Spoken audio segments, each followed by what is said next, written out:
Good day guys. So magabang lang tayo ng kalapate. Naabangan natin si Bimbo. Yung kalapate natin na blue bar. Kung sakali na hindi mag-clock yun at makauwi, magiging alias Bobo na yun. Si Bimbo alias Bobo. Hanip na kalapate na yun. Wala pa. So nasa 20 minutes na lang makakatop na tayo. Ayan. Kung sakali na matapos yung video natin na hindi pa siya nakakauwi, next video update ko kayo. So bali may 20 minutes pa tayo sa pag-aabang. So kailangan natin mag-video ng mga 8 minuto. Kailangan makauwi siya ng sa loob ng 8 minuto. Ito pala yung ating update. So update muna tayo habang nag-aabang tayo ng kalapate.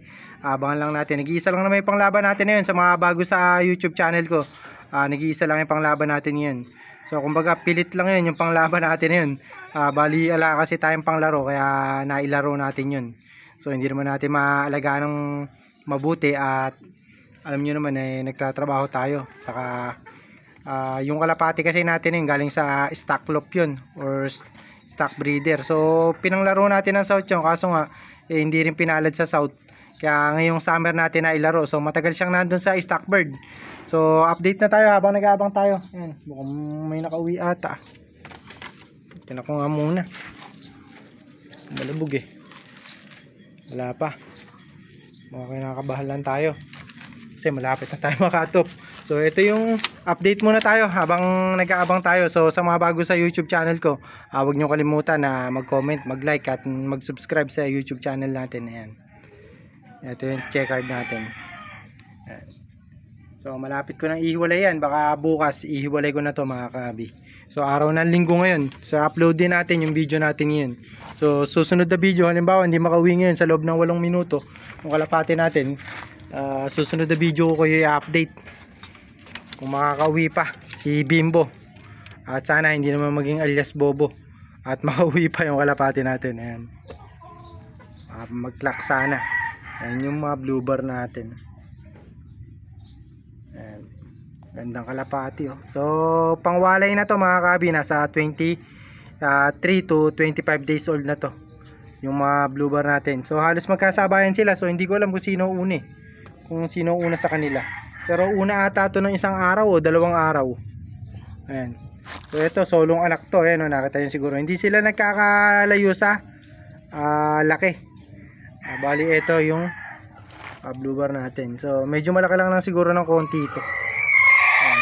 So dalawa pa yung sinusubuan nila, dalawa naman din sila. Ito kasi solo anak lang to. So bali yung first clutch din nito, solo anak lang din. So bali second clutch na to. Tapos may itlog sila ulit. Ayan. Ito ring blue bar natin, meron na nga ring itlog ulit. So kaya ihiwalay ko na to bukas yung tatlong young bird natin, pagsasama-samahin natin. Lalagay natin dito sa mga pliers loop natin. So konti lang naman yung mga ano natin yan, mga pang south siguro nasa ano lang to. Kulang 10 siguro. 1. Etong mga puti natin kasi ilalagay na natin to sa breeder's loop pagka nasanay na natin yung mga young bird. Bali isa lang yung pang norte natin. Ito nag-iisa natin na blue bar na to. Ayan. Bali ang panglaban natin ngayon dito na nandito sa loop 3. Ayan. So yung nag-iisang pang norte natin mga kabi pang south din yan. Kaya kung sakali na hindi umubra ng norte, pwede natin na gawing pang south. So late kasi siya. So kumbaga pilit lang din yan sa norte. Ayan yung blue bar natin. Tapos ito yung 3 natin na panglaro. Tapos bali 3 doon, 3 dito, 6 pa lang yung ating pang south. Tapos ito naman yung isa natin, bali 7. Pang 7 to mga kabi. Ayan Choco. So bali mas malaki kasi yung bird na to. Ito yung blue bar na yan mga kabi, mas malaki yan. Yan yung naunang suksukan bali mapupunta to kay paring Molo. Ayan yung blue bar natin na yan. So swerte. Pero mas gusto niya kasi mga off color mga kabi natapat sa atin. Ang napunta sa atin etong off color, yung Choco. So mas gusto kasi ni paring Molo yung mga off color nga o yung mga Choco, Grisel ganyan.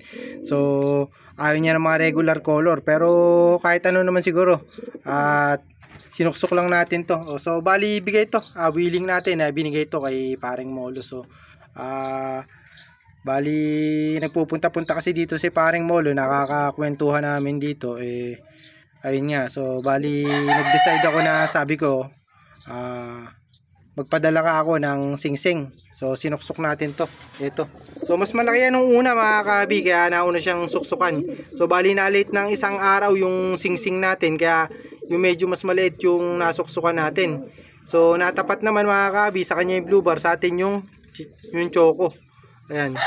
So pero swerte siya dito kasi mga kabi, Falcon line nga to. Yung Falcon line kasi natin, basta blue bar automatic yun mga kabi, Speedbird. So eto, hindi natin alam kung mag-click yung pairing nila. Ano yung choco na yan. So napakaganda ng katawan niya yung choco na yan. So bali itong choco naman gift bird sa akin to. Ayan. Gift bird lang sa atin yan, kaya ayan yung pick in break natin na yan. Gift bird nga natin na ginagamit nga natin yan. Tingnan ko nga, baka nasa lisiyan na tayong blue bar natin. Isa kasi nandito yun Ay, wala pa rin. So mag 8 minutes na mga kabi, wala pa nga yung blue bar natin. So hindi ko pa pala na-check yung takloban natin mga kabi. Ito. So meron pa siya isang itlog. So bali sa previous video natin o yung last video pala natin mga kabi nabasag isang itlog niya, pinalitan natin ng fake egg. Ayan, so bali yung pinipisa niyan, isang fake egg, isang tunay.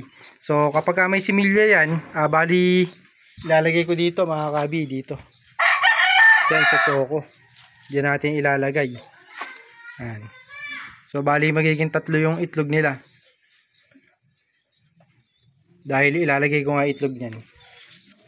So antabay lang tayo, baka dumating na. So bali ito pala yung vitamins na binibigay natin, electrolytes yan, na may multivitamin saka amino acids. Ayan.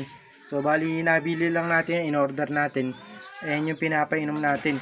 So hindi na tayo bibigyan muna ngayon ng mga capsule saka yung natawag dito, capsule saka yung mga pills na vitamins. So yan muna yung binibigay natin sa kanila. Ayan, nakita nyo naman siguro.